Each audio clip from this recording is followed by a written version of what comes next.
Donc, shalom, shalom à tous les enfants de Dieu. Nous bénissons encore l'Éternel qui dispose ce temps afin que nous puissions nous édifier encore tout autour de sa parole. Et l'enseignement que nous sommes en train de traiter ces temps-ci, c'est l'enseignement qui est intitulé « Rempli de l'esprit » ou « Rempli de la chair ». Donc, nous avions vu dans un premier temps tout ce qui était lié au fait d'être rempli de l'esprit. Nous avons vu que pour être rempli de l'esprit, il faut d'abord, premièrement, être un enfant de Dieu. Parce que la Bible est claire, si quelqu'un n'a pas l'esprit de Christ, il ne lui appartient pas. Et nous avons vu qu'en fait, être rempli de l'esprit, en fait, pour être rempli de l'esprit, c'est une condition, un style de vie qu'il faut mener. Vous voyez, parce qu'il faut premièrement être conduit par le Saint-Esprit, si tu veux être rempli de l'esprit. Sans être conduit par sans abandonner pleinement ta vie à Dieu, il serait difficile que tu sois rempli de l'esprit. Parce que ne pas être rempli de l'esprit ou bien faire quelque chose qui est contraire à la volonté de Dieu, c'est s'opposer à l'esprit. Donc il est impossible que Dieu te remplisse davantage. Voilà pourquoi pour être rempli de l'esprit, il faut premièrement soumettre sa vie pleinement à l'esprit de Dieu. Soumettre tes pensées, ta volonté, tes émotions, toutes ces choses-là doivent être dirigées par le Saint-Esprit. Je ne dis pas que les pensées ne peuvent pas agir. Mais néanmoins, tu dois être transformé par le renouvellement de l'intelligence. C'est-à-dire choisir ce qui est bon et ce qui est la volonté de Dieu pour ta vie. Vous voyez, parce que les actes que nous posons aujourd'hui vont déterminer par la suite ce que Dieu va faire aussi avec nous. Vous voyez, parce que Dieu ne peut pas faire les choses selon ta volonté. Non, Dieu doit faire les choses selon sa volonté. Voilà pourquoi la Bible nous dit que ta volonté soit faite sur la terre comme au ciel. Ça veut dire que sur la terre, en réalité, Dieu est venu chercher un peuple. Ce peuple-là que nous avons appelé l'Église. Ouais, et dans lequel il veut accomplir sa volonté. Dans lequel il vient accomplir sa volonté. C'est-à-dire Dieu veut accomplir parce que son nom est invoqué sur nos vies, n'est-ce pas? Ça, c'est Romains 2 qui nous parle de ça. Son nom est invoqué sur nos vies. Donc, si son nom est invoqué sur nos vies, pour que sa volonté soit faite sur la terre, il faut que nous puissions en fait nous soumettre à l'Esprit de Dieu. Il faut que nous laissions en fait Dieu conduire nos vies. Parce que nous sommes le temple dans lequel Dieu habite.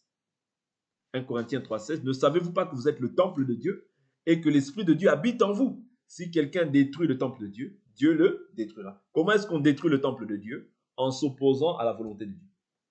Est-ce que vous comprenez? J'avais dit qu'on commencerait premièrement par le fait d'être rempli de l'esprit.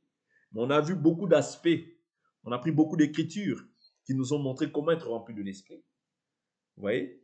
Mais aujourd'hui, on va essayer d'entamer la deuxième partie, rempli de la chair. OK? Et si on touche à quelques points de rempli de l'esprit, ce n'est pas un drame. OK? Donc, nous sommes simplement en train d'essayer d'apporter les pensées de l'écriture et de donner aussi leur sens afin que nous tous, parce qu'en fait, cette parole-là que nous sommes en train de pouvoir annoncer doit revêtir un corps. Vous comprenez? Doit revêtir un corps. De même que la parole est esprit et vie, de même que ce que nous entendons doit revêtir la chair. C'est-à-dire, nous devons être une lettre écrite. Oui? Qu'au travers de toi, on puisse voir Christ. Qu'au travers de toi, on puisse voir la maison de Dieu. Qu'au travers de toi, on puisse voir la volonté de Dieu, oui, qui s'effectue sur la terre. C'est au travers des saints, vous voyez, qu'on doit voir la gloire de Dieu. C'est au travers des saints. Ce n'est pas au travers de ceux qui n'ont pas encore cru. Peut-être que parmi ceux du dehors, il y en a qui croiront par la suite. Mais pour l'instant, toi qui as cru, c'est au travers de toi qu'on doit voir la gloire de Dieu. Parce que tu es une lumière, ouais, dans ce monde où les ténèbres règnent. Voilà pourquoi Dieu ne veut pas que toi tu sois comme tout le monde. Parce que si tu es comme tout le monde, pour toi, il n'y aura point d'enlèvement. Vous comprenez? C'est pour ça qu'il est très important de soumettre pleinement sa vie à Dieu. Si tu veux voir Dieu à la fin, il est très important de persévérer jusqu'à la fin. Tu ne peux pas persévérer dans le mal et penser être rempli. C'est pas possible. C'est pas possible. Quand tu persévères dans le mal, quand tu te livres au mal, c'est le mal qui va t'atteindre. Job dit: ce que je crains, c'est ce qui m'atteint. Vous comprenez? Donc c'est très important de comprendre que le mal, ce n'est pas la nature d'un enfant de Dieu. Parce que l'enfant de Dieu, c'est celui qui se soumet à la volonté de Dieu. OK? Donc, je prends une écriture pour commencer. Actes des Apôtres, chapitre 5. Actes des Apôtres, chapitre 5. Prenons nos Bibles. Actes des Apôtres, chapitre 5.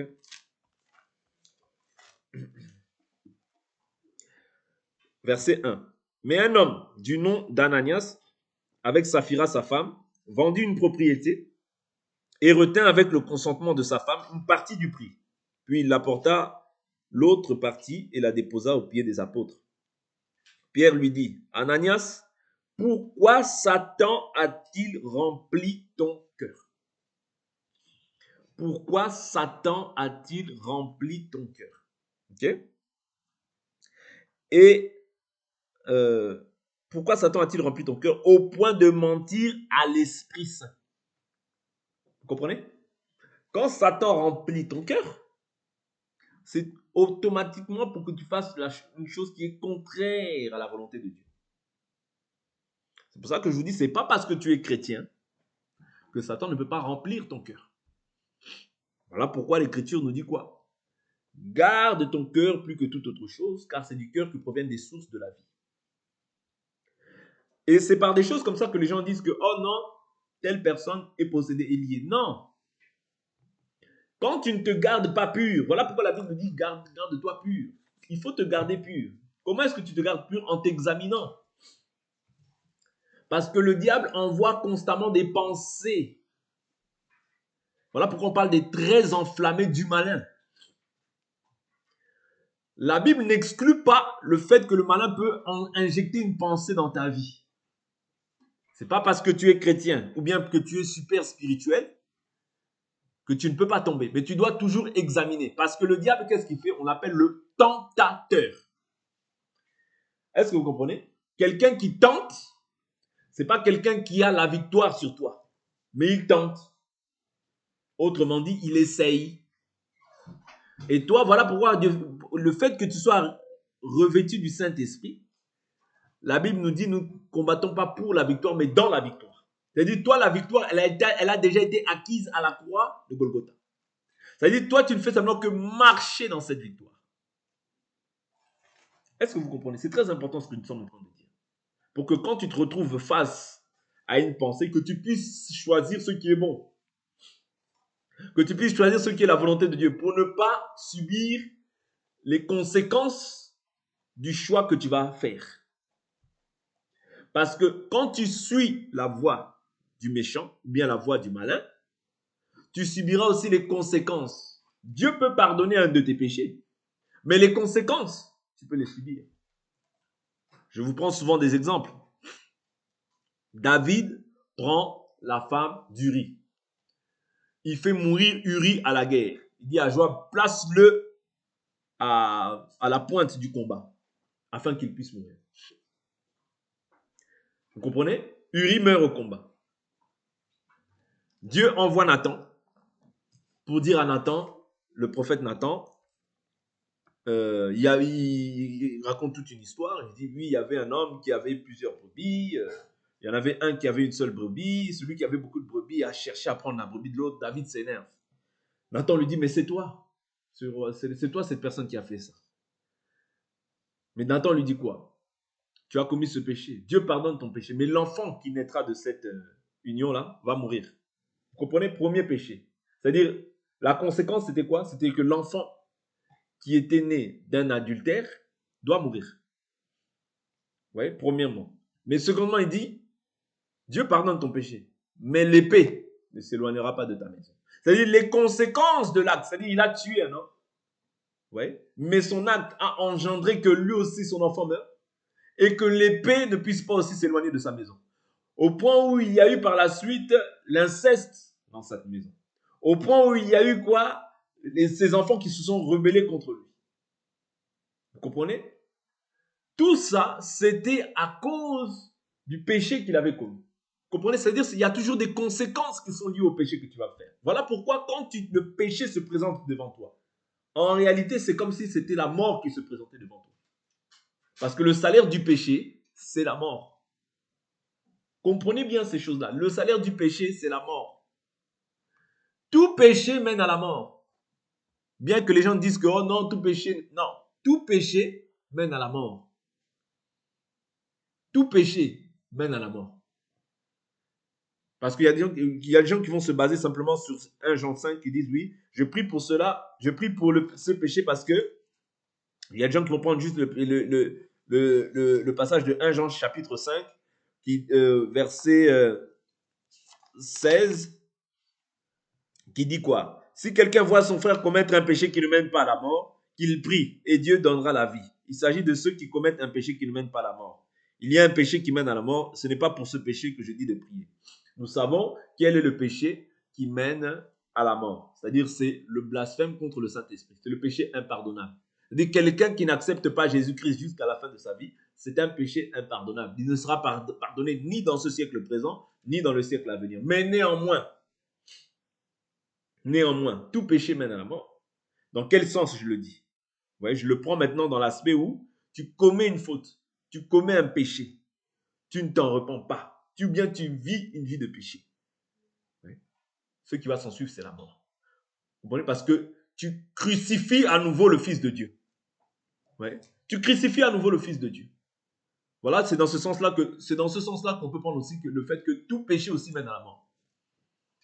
Parce que dire aux gens, prendre ce verset-là pour dire aux gens que oui, ce n'est pas un péché qui mène à la mort, c'est encourager les gens dans le mal. Tout péché mène à la mort. La Bible nous dit, le salaire du péché au singulier, c'est la mort. Mais le don gratuit de Dieu, c'est la vie éternelle en Christ Jésus. Tout péché mène à la mort. Voilà pourquoi ne néglige pas un péché dans ta vie. Ne te dis pas, ça c'est un péché chéri, c'est un péché mignon, c'est mon péché à moi. Non. La Bible nous dit, le Fils de Dieu est apparu afin de détruire les œuvres du diable. Les œuvres, il y en a plusieurs des œuvres. C'est-à-dire, il n'y a pas une œuvre du diable qui soit agréable à Dieu. Il n'y a pas une œuvre du diable que Dieu puisse apprécier. Vous comprenez? Voilà, c'est dans ce sens-là que je dis que tout péché mène à la mort. Et tout péché est une forme de blasphème aussi contre Dieu.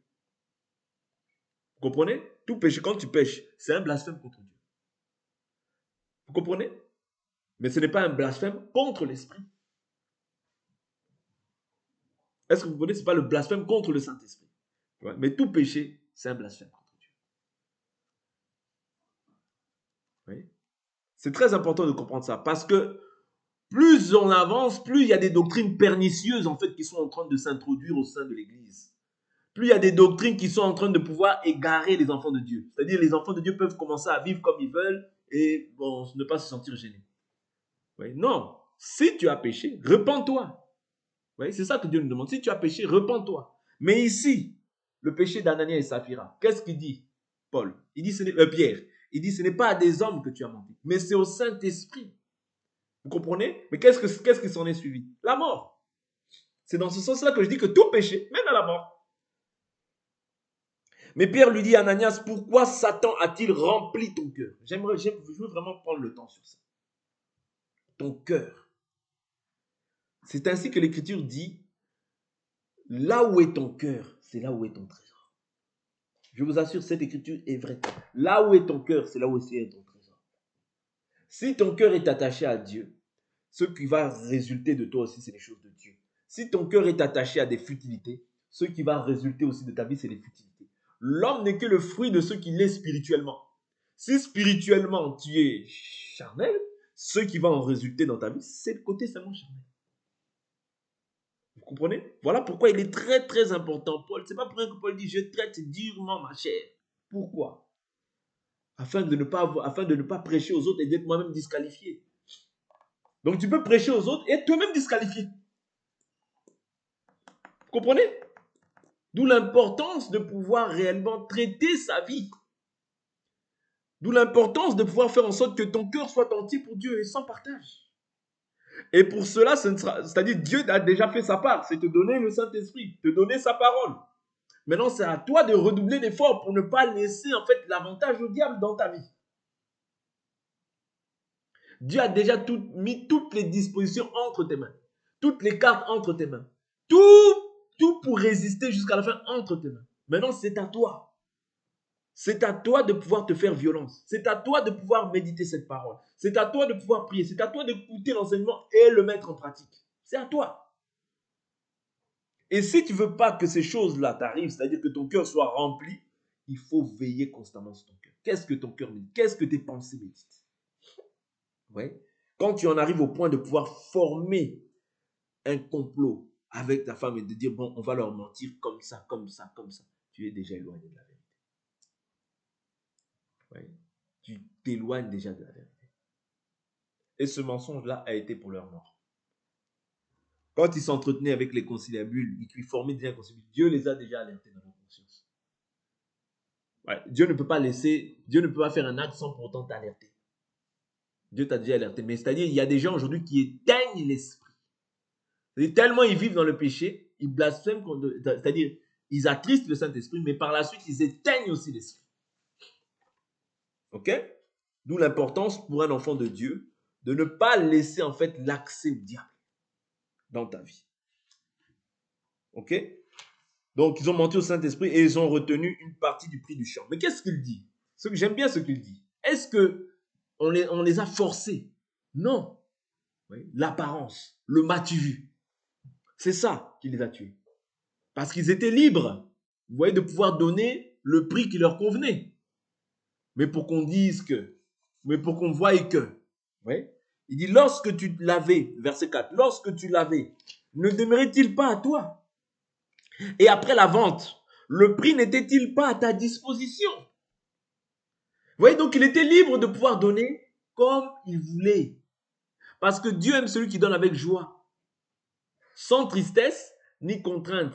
C'est-à-dire, mais celui qui donne abondamment recevra aussi abondamment. Celui qui donne peu recevra aussi peu. Mais que chacun donne comme il a résolu dans son cœur, sans tristesse ni contrainte. C'est ça que Dieu veut. Il dit, comment as-tu mis en ton cœur une pareille action? Ce n'est pas à des hommes que tu as menti, mais à Dieu. Oui. Ce n'est pas à des hommes que tu as menti, mais à Dieu. Ananias entendit ces paroles, tomba et expira. Une grande crainte saisit tous les auditeurs. Une grande crainte saisit tous les auditeurs. Pourquoi? Parce qu'on ne les a même pas forcés. Ils étaient libres de pouvoir donner comme ils voulaient. C'est pourquoi il ne faut pas te sentir obligé de faire les choses. Fais les choses selon que ton cœur veut. Mais un enfant de Dieu, je crois qu'il doit aussi apprendre à donner. Ce n'est pas mauvais de prêcher sur le donner. Vous comprenez? Mais tu dois tout faire avec liberté. Oui, avec liberté. Si même tu as le don de la libéralité, tu dois le faire avec liberté. Vous voyez, on ne peut pas t'imposer un joug. Oh non, 10%. Oh non, non, on ne peut pas. Parce que Paul et Pierre ici dit bien, mais lorsque tu as fait la vente de ce bien, vous voyez, le prix n'était-il pas à ta disposition? Donc tu étais libre de pouvoir donner 20 euros, 30 euros, 100 euros, selon que toi tu as résolu dans ton cœur. Ok? Verset 6. Les jeunes gens se levèrent, l'enveloppèrent et l'emportèrent et l'ensevelirent. Environ 3 heures plus tard, sa femme entra sans savoir ce qui était arrivé. Pierre lui adressa la parole. Dis-moi, est-ce à tel prix que vous avez vendu le champ? Oui, répondit-elle, c'est à ce prix-là. Alors Pierre lui dit, comment vous êtes-vous accordés pour tenter l'Esprit du Seigneur? Voici ceux qui ont enseveli ton mari, sont à la porte, ils t'emporteront. À l'instant, elle tomba à ses pieds et expira. Les jeunes gens, à leur entrée, la trouvèrent morte. Ils l'emportèrent et l'ensevelirent auprès de son mari. Une grande crainte saisit toute l'église et tous ceux qui apprirent ces choses. Vous voyez? Toute l'église et tous ceux qui apprirent ces choses. Pourquoi toutes ces choses-là se sont passées? Parce qu'ils n'ont pas veillé sur leur cœur. Parce qu'ils n'ont pas veillé sur leur cœur. Comprenez? Satan a rempli leur cœur. Ok? C'est très important. Satan a rempli leur cœur. Ce n'est pas qu'ils n'étaient possédés, parce qu'il y a des gens qui vont dire, oui, c'est la doctrine de la possession, la doctrine des liens, tout ça a agi. Non, ils n'étaient pas possédés. Vous voyez? Ils n'étaient pas liés, ils n'étaient pas enchaînés, rien du tout. Mais c'est simplement qu'ils n'ont pas veillé sur leur cœur. C'est simplement qu'il y a aussi dans notre ère des gens qui sont comme ça, c'est-à-dire vouloir paraître plutôt que être. Vous voyez? Si toi, dans ton cœur, tu as résolu de donner 10 euros, donne 10 euros.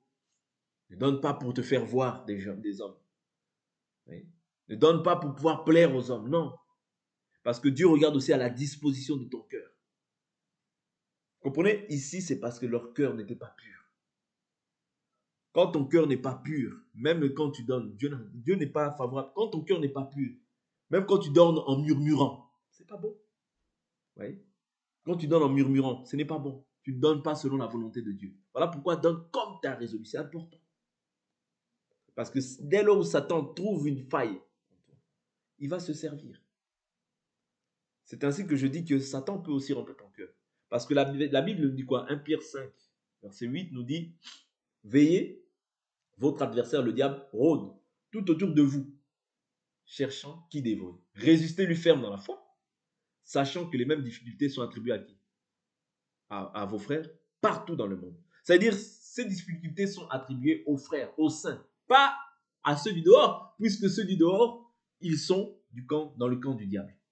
C'est-à-dire, le diable n'a rien contre celui qui vit encore dans le péché. Il n'a rien contre lui. Mais il a quelque chose contre toi. Parce que toi, il sait que tu es sauvé. Lui, il était dans la gloire. Mais il a été rejeté de cette gloire-là. Et aujourd'hui, il poursuit l'Église. Pourquoi? Pour qu'eux aussi puissent manquer le but. C'est ça le rôle du diable. Que tu puisses manquer le but. Voilà pourquoi quand tu es rempli du diable, le diable sait qu'à ce moment-là, tout ce que tu vas demander à Dieu, tant que tu ne t'es pas repenti, Dieu, entre toi et Dieu, il n'y a pas de relation. Mais lorsque tu te repens, c'est alors que tu trouves faveur auprès de Dieu. Voilà pourquoi le diable veut te garder dans l'endurcissement. Des fois, tu es dans la haine, le diable veut te garder dans cette haine. Pourquoi? Parce qu'il sait que si tu meurs là, à cet instant-là, tu irais avec lui. Est-ce que vous comprenez? D'où l'importance, David nous dit, recherchez la paix avec tous et la sanctification sans laquelle nul ne verra le Seigneur. Ne vous trompez pas, qu'on ne vous mente pas. Recherchez la paix avec tous. Même si tu sais que toi, tu as quelque... Va rechercher. Recherche la paix. Parce que la paix, on la recherche. Vous comprenez? Pourquoi? Seulement pour ne pas laisser l'avantage au diable. Il faut que tu aies cette connaissance-là. Ne dors pas dans la colère. Ne laisse pas la colère t'envelopper. C'est une arme du diable. Quand tu pries Dieu comme ça, non, tu n'as pas la faveur de Dieu. Tu n'as pas la faveur de Dieu. Ouais. Parce que Dieu voit la souillure. Ce sont vos péchés qui mettaient une séparation entre vous et moi. Dieu veut pleinement se glorifier. Dieu veut nous faire du bien. Mais maintenant, c'est à toi de savoir discerner comment est-ce que tu dois combattre le bon combat de la foi et saisir la vie éternelle qui nous a été accordée. Si tu as reçu la vie éternelle, c'est pour qu'un jour tu sois auprès de Dieu. C'est ça la vie éternelle. Si tu as reçu le Saint-Esprit, c'est pour qu'un jour tu sois auprès de Dieu. Mais sache qu'il y aura toujours des embûches. Il y aura toujours les ruses, les manœuvres séductrices que le diable va utiliser pour pouvoir te dérouter. Pour pouvoir te dérouter. Parce que l'œuvre du malin, c'est ça. C'est-à-dire, Satan remplit le cœur d'Anania, remplit le cœur de Saphira. Vous voyez, qu'est-ce qui s'ensuit par la suite? C'est ça qu'il fait. Voilà pourquoi la Bible nous dit, dans Éphésiens chapitre 6,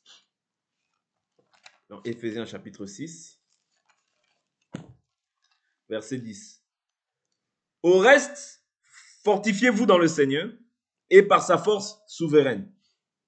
Revêtez-vous de toutes les armes de Dieu afin de pouvoir tenir ferme contre les manœuvres du diable. Les, au pluriel. C'est-à-dire, il y a plusieurs manœuvres. Ne te dis pas, comme le diable aujourd'hui, il a agi ainsi. Non, le diable agit de telle manière seulement. Non. Il y a plusieurs manœuvres qu'il peut utiliser. À toi maintenant d'être attentif, à toi maintenant d'être sensible au Saint-Esprit et d'écouter aussi l'enseignement, parce que l'enseignement aussi, c'est les yeux, vous voyez, que Dieu te donne, pour que tu puisses être à même de discerner que non, ça, c'est pas de Dieu. Le Saint-Esprit aussi peut, dans ta conscience, pouvoir te parler, te dire non, fais pas ça. Vous comprenez? Donc, il y a l'œuvre de l'Esprit dans la vie de tout un chacun, mais il y a aussi l'enseignement que tu reçois, qui doit être aussi l'œuvre de l'Esprit, parce que ce n'est pas un homme qui enseigne. La Bible nous dit dans Jérémie 31, 31, dans ces derniers jours, dit Dieu, nul n'enseignera son prochain, mais tous seront enseignés de Dieu, du plus petit jusqu'au plus grand. Ça veut dire que Dieu aujourd'hui nous enseigne par le Saint-Esprit, par le Fils. Dieu, après avoir parlé autrefois par les prophètes, au temps dans lesquels nous sommes, dans les derniers temps, Dieu nous a parlé par le Fils. Ça veut dire le Fils aujourd'hui nous parle au travers du ministère de la parole. Vous voyez? Le Fils aujourd'hui nous parle au travers du ministère de la parole. Et chacun a reçu une part selon la mesure de grâce qui lui a été accordée. Vous voyez? Pour pouvoir bénir le peuple, pour pouvoir instruire le peuple, pour que le peuple soit préparé à toute œuvre, à toute manœuvre que le diable est en train de faire pour pouvoir les dérouter de la vérité. Toi, tu ne peux pas craindre le diable ainsi que ses manœuvres.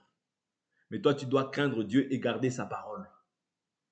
Parce que c'est en gardant la parole de Dieu que tu as l'avantage. Mais dès lors où tu rejettes cette parole, tu donnes l'avantage à l'adversaire. Ceux qui abandonnent la loi louent le méchant. Oui. Ceux qui abandonnent la loi louent le méchant. Okay? Donc, c'est très important de comprendre que tu ne dois pas abandonner cette loi. Oui.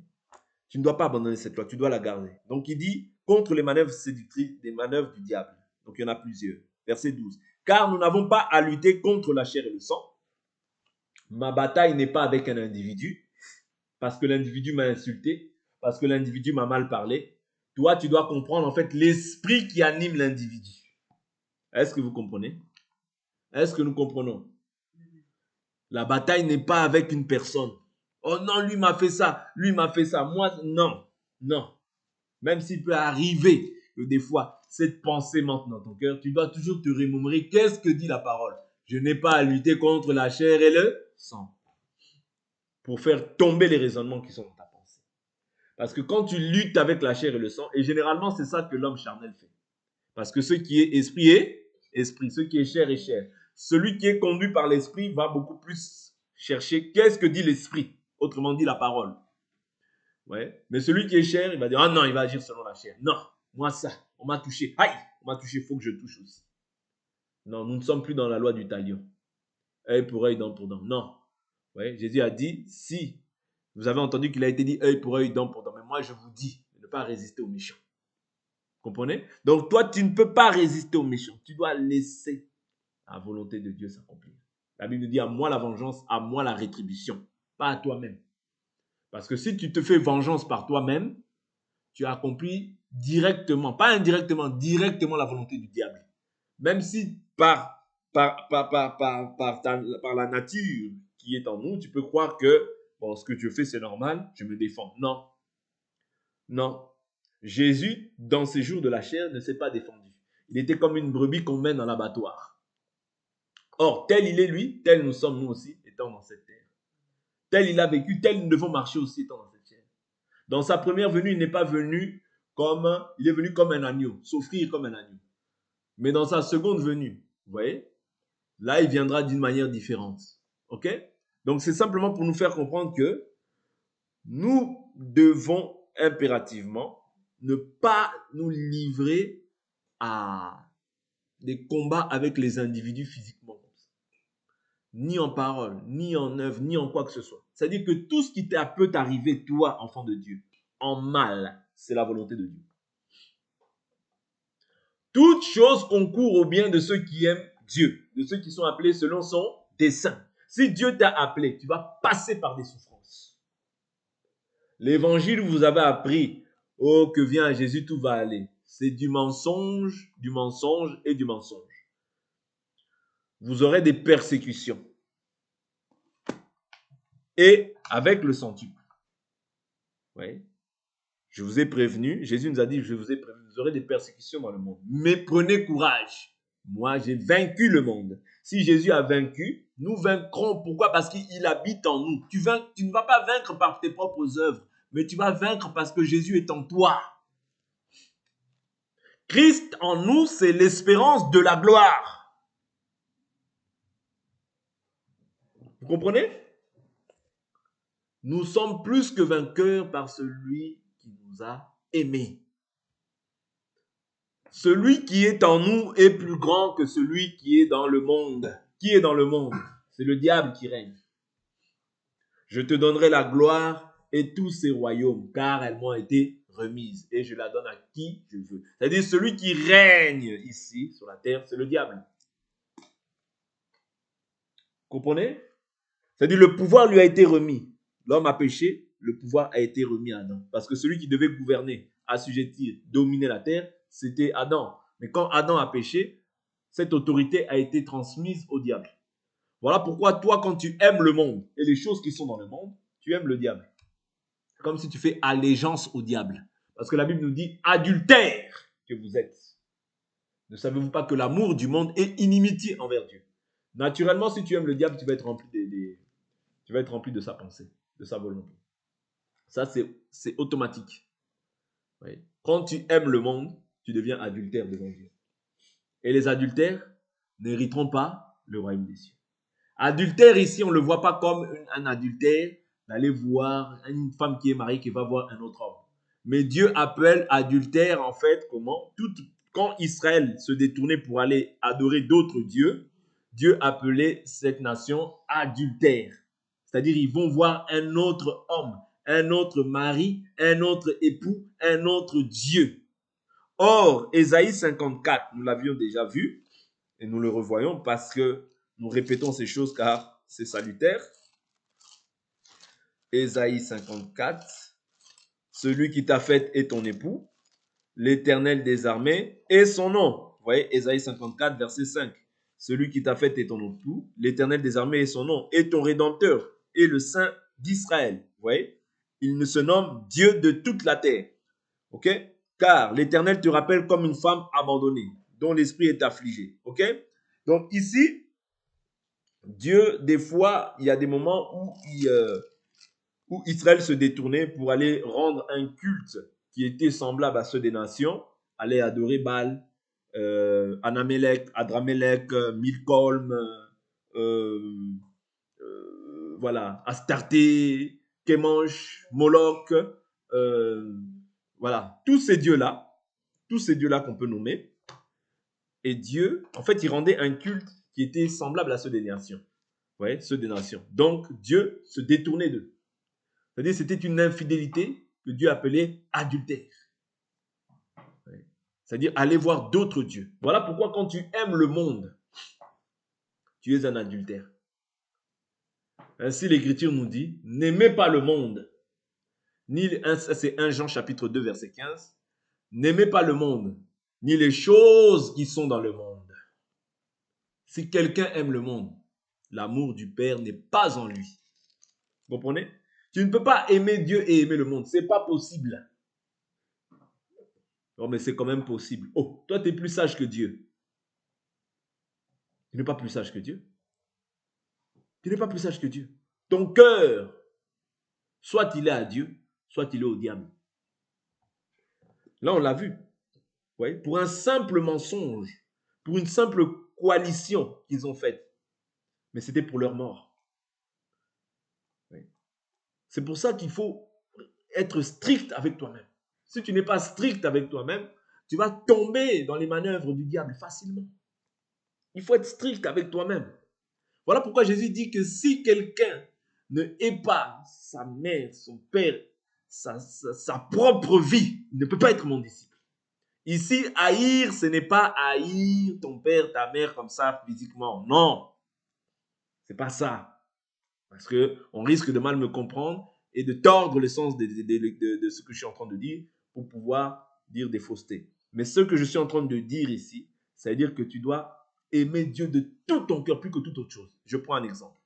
Ta mère que tu aimes, ton père que tu aimes, ton fils que tu aimes, ta nièce que tu aimes, t'entraîne vers des choses qui ne sont pas conformes à la volonté de Dieu. Mais comme tu l'aimes, tu dis non, je ne veux pas le blesser.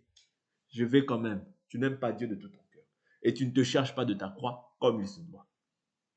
Vous comprenez? Pour être le disciple de Jésus, il faut vraiment mettre un terme à ta propre vie. Voilà pourquoi on parle de la repentance et de la conversion. Si ces deux choses-là ne sont pas là, tu vas simplement célébrer Dieu des lèvres, mais Dieu n'est pas avec toi.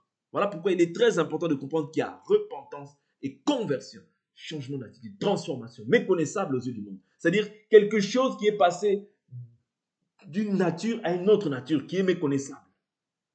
Je prends par exemple, je ne sais pas moi, une orange. Vous voyez, je la fais passer par la presse. Ouais, ça n'a plus la même forme. Ouais, ça devient liquide. Alors qu'à la base, ce n'était pas comme ça. Vous comprenez? Donc, c'est simplement pour nous faire comprendre, c'est ça que Dieu veut. Dieu veut un changement dans ta vie. Et que ton cœur soit entier pour lui. Parce que la Bible dit, vaut mieux la fin d'une chose que son commencement. Tu peux bien commencer et mal finir. Comme tu peux mal commencer et bien finir. Vous comprenez? Parce que si le juste se détourne de sa justice, tous les actes de justice qu'il aura posés ne lui serviront de rien. Mais si celui qui était injuste, vous voyez, à la fin de sa vie, se détourne de son injustice, il sera sauvé. Vous comprenez? Donc c'est pour ça que c'est un combat perpétuel, constant. Ouais. C'est-à-dire tu ne peux pas te décourager, tu ne peux pas laisser l'avantage au diable. Tu ne peux pas. Tu ne peux pas. Et pour ça, comme nous l'avions dit dans Éphésiens chapitre 6, nous n'avons pas à lutter contre la chair et le sang. Ne lutte pas contre un individu. Si même quelqu'un te persécute, laisse-le te persécuter. Dieu voit et au temps favorable, Dieu agira. Laisse-le, toi prie, toi bénis-le. Dis du bien de cette personne. Ne prononce pas le mal. Ne t'attends pas aussi à son malheur. Ne ris pas aussi de son malheur. Parce qu'il y a une écriture dans Proverbe qui dit que Dieu peut voir le malheur qui lui arrive et toi tu te ris et Dieu aussi peut se retourner contre toi. Donc ne ris pas. Ne te réjouis pas du malheur de quelqu'un. Non. Oui. Bénis toujours tes ennemis. C'est ça que Dieu veut renouveler en nous. Le cœur mauvais, la méchanceté qui est en nous. Dieu veut ôter ça. Ok? Je vais terminer là et on continuera demain par la grâce du Seigneur. Car nous n'avons pas lutté contre la chair et le sang, mais contre les principautés, contre les pouvoirs, contre les dominateurs des ténèbres d'ici-bas, contre les esprits du mal dans les lieux célestes. Je vous ai dit que dans chaque contrée de la terre, dans ce monde, il y a des principautés. Ouais, il y a des principautés. Ouais, il y a des pouvoirs, il y a des dominateurs des ténèbres d'ici-bas. Ouais, contre les esprits du mal dans les lieux célestes. Leur rôle, c'est quoi? C'est l'armée de Satan, qui sont là simplement pour nuire. Ouais, qui sont là simplement pour nuire. Ouais, mais on parlera de tout ça demain par la grâce du Seigneur. Ouais, mais leur rôle, c'est là, ils sont là pour nuire. Ils sont là pour faire en sorte que toi qui es saint, tu ne sois influencé, ouais, par la vie de ce monde. Ouais. Tu sois influencé par les drogues, par des choses qui n'ont pas de sens. Parce qu'ils agissent, vous voyez, dans la vie de tous ceux qui n'ont pas Dieu. Ils influencent aussi les contrées. Même si vous priez, ils influencent aussi votre contrée, vos contrées. Vous comprenez? Mais nos prières font toujours obstacle. Oui. Mais néanmoins, cela ne veut pas dire pour autant qu'ils n'agissent pas. Non, ils agissent. Oui. Ils influencent. Voilà pourquoi nous devons toujours nous exhorter afin de ne pas entrer en tentation. Parce que la Bible nous dit veillez et priez afin de ne pas entrer en tentation. Or, le tentateur, c'est qui? C'est le diable qui agit à travers de qui? Au travers de ses principautés, de ses autorités, de ses pouvoirs, qui dirigent le monde pour pouvoir nous détourner de la volonté de Dieu. Voilà pourquoi tu peux voir quelqu'un qui prie, mais à bout d'un moment, il se relâche, il commence à avoir les locks.